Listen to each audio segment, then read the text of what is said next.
Hey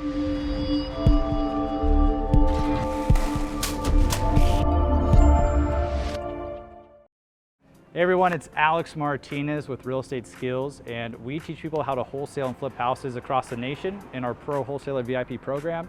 And we're here with one of our star students, Peter, who made this deal happen in San Diego, California. So Peter's here to tell us a little more about this deal and his experience with the program. So yeah, it was on the MLS. I didn't even know it was for sale. I went to the next door open house. They were selling both properties. They had both properties left and right for sale. So it was from there that I found out about this property. I didn't even know. So it was just kind of a coincidence, happenstance, like there it is. Came in, checked it out, and I actually liked it better than the other property. It was a little bit easier to work with. This property actually has 2 units on it, which is, adds this other value to it. It's a 2-bedroom, 1 bath in the front, 1 bedroom bath in the back, and there's space in the backyard for another unit, so an ADU. It's zoned for R3, so you can have 3 single-family homes on here, so that was an extra value add. It just kind of fell in my lap in a way. You made it happen. So this property was listed at $530,000, but one thing we know is if a property is listed at a price, it does not mean we need to offer that price. Right. It does not mean it's going to sell at that price, but as investors, we offer where it works for us, where either if we're going to fix and flip it or wholetail it in this situation, we need to make sure there's a profit at the end. So we offer at that number. And that's what you did here. You didn't offer $530,000. Nope. You actually offered 45 is what I offered. After running the ARV and all that, the ARV would come out at 680, renovated both. So that was the number we were working with. So 480 worked. I didn't have to come down too low. They felt like it was a good, strong offer. So they were like, yeah, they were happy with it.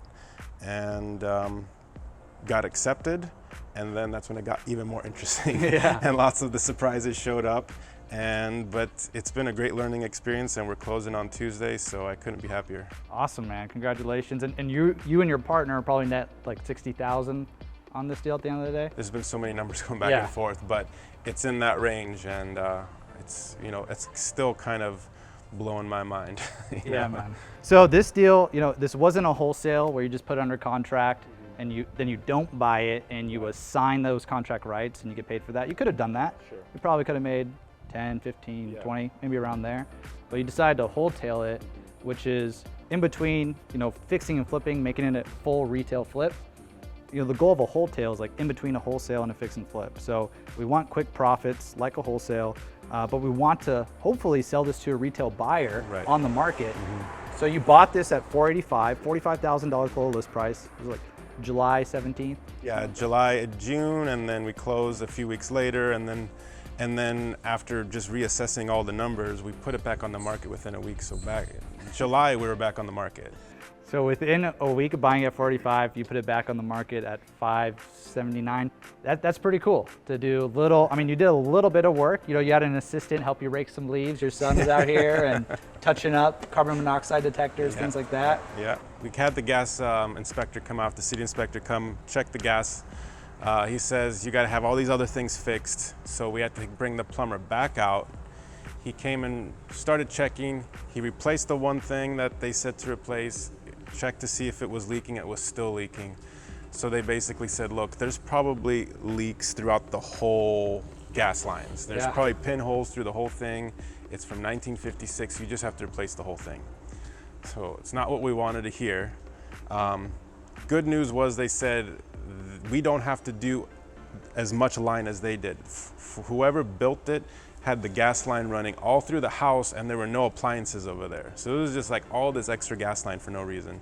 So they were able to cut it short, connect it to the appliances. It took them 2 days underneath this house in like 90-degree weather, so it really sucked for them.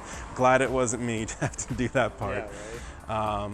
And they got it fixed, had the inspector come out. It was a different inspector. He was like, looked at it, yeah, it's good, go, no problem. So it was a little bit of a frustrating story having to dealing with city inspectors. Like, are you gonna go down there and check it? Like, no, we're not gonna go check it. Like, well, how do you know it's good? Like, just give me pictures and videos, all right? So, got that done. I had to pull a permit, pay for the permit, had to start paying for utilities. And then we found a buyer who was a conventional buyer, a buy and hold buyer. So, Because you put it back on the market, right? We put it back on the market, right? Yeah. And we had multiple offers too. We had cash offers. We had a conventional offer that came in at 600, like 20,000 over, but they backed out after a couple days, so that didn't stick. But then we got this other buyer who wanted to buy and hold for these units long term, and we accepted the offer. And then they needed an appraisal done just to get their loan, and their loan is coming from like a totally different state. So I had to call them and say, what do you guys need? Because I want to make sure this appraisal goes through good.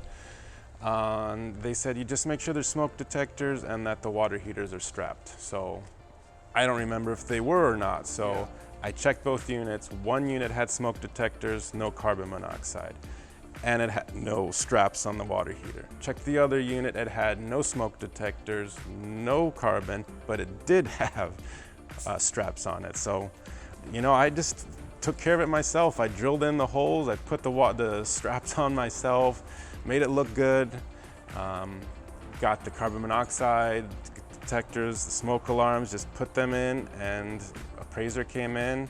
I was in here, I kind of helped just brought some of our comps that we found.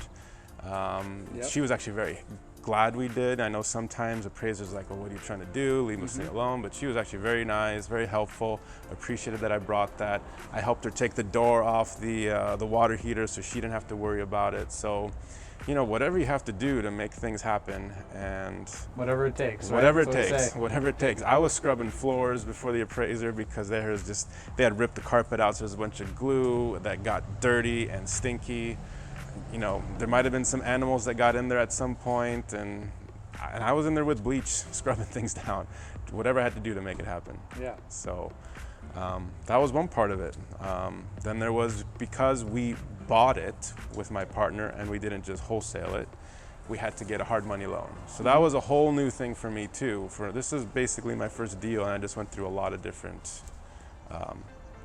steps, a lot of different process. So I learned a whole lot just on this one deal. Well, great job, man. Yeah. Thanks so much. As you can see, it's you got to do whatever it takes to get the deal done. It's not just, hey, buy it, put it back on the market. You know, you got it ready for a conventional buyer, so that someone can come in here. You know, a week or two later, you're already getting offers back on the market. You obviously looked at this deal and said, hey, you know, how can we maximize profit on this deal? And so super proud of you because you did that. You know, now you're closing on Tuesday. You know, in a couple days. But it's important that you know the order of operations, because, you know, being able to strategically acquire these deals is pretty important. But, you know, when wholesaling, you don't have to fix and renovate and do these things. That's one of the benefits of wholesaling, but you may not get as big of a profit, right? So with this, you're getting a larger profit than wholesaling, but you have to do a little more work. But it's definitely worth it. It's worth it in the end, definitely worth it in the end. You know, it's, you know, some of the surprise expenses kind of like made you gasp a little bit, and like, you know, your stomach sinks for a second, but then you realize, okay, it's not as bad as I thought, and hey, that's just what it's gonna be. So as long as we're still coming out on top, we're good, you know? It's about doing a lot of the little things right. It's a lot of like just making those phone calls, making those connections, you know, being on top of it so people know that you're for real, you're not, you know, just somebody off the street playing games, because a lot of realtors, you know, deal with that, because I'm also a licensed realtor. I know what kind of they go through and what they have to deal with.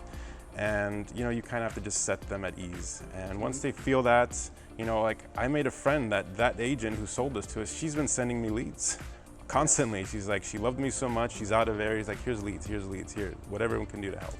So it's the networking aspect of it, and the mindset of it all. Just get it done, don't be afraid, and whatever it takes. Absolutely. And that's what we talk about in the Pro Wholesaler program. I mean, building those relationships, you know, knowing, liking, trust with real estate agents. You know, if you can call that real estate agent and they're excited for your call, they know, hey, no, I can work with this person. It means I'm going to make more money, or send offers with them, or make more commissions. That's what we want agents to really feel when we give them a call. And you've been able to do that on this deal. And so on this particular deal, did the agent also represent you as your buyer's agent? She did represent me. Okay, yes. Cool. And then it just reminded me of then when I brought my partner in on this, it's just like when you're assigning it, they're kind of like, whoa, whoa, whoa, what is this going on? So I had to explain to her, oh, this is just, one of my partners. I'm just bringing him in to finish the deal. Nothing's really changing. We're just, just gonna go do this together. And then they're like, well, you said cash. What's this loan thing? Well, it's a hard money loan. I had to educate her because she's just not aware of it. It's like, this is what all investors do. This is cash. It operates differently, but it's going to be a cash offer. Yeah. So, and I just had to go in there like just confidently and talk to her about it, because if I stumbled too much and just would have been, it would have been, red flags everywhere. But I spoke as just coming from a place of confidence and knowledge, like, don't worry about it. We're taking care of it. We're closing. Don't worry about it, Yeah. You're still getting your money. I didn't say that part, but, that's all that matters in the end, that their clients get what they want, agent gets what she wants, and we get what we want. So win, win, win. Everyone's winning in the situation. And so, you talked about confidence, because one thing I like to say, when you're in the Pro Wholesaler program, you go through the training, 99% more about investing than agents do. Yeah. So once you understand that, you're actually the educator talking to agents. You're walking them through the process. You're making them feel comfortable and calm working with you. You're making them know that this is going to be a smooth, clean escrow, and you're not going to be jerking their chain. Yeah. And you're going to give them a no-nonsense, genuine offer you can stick to. Whereas a lot of the amateurs out there doing the exact opposite. They're not professionals, and that's why we like to say, hey, it's about being a pro rather than an amateur. And you did that, man. It's a great job. Thanks so much to you, your program, and the people you've connected me with, and it helped build me up and have that confidence to do it. And I couldn't have done it without it, obviously. If I can say anything to anyone who's doing it, you just have to figure it out and just do it, because you have your ways out. It's not as scary as you think once you actually go through it. So awesome, man. Yeah. Congratulations.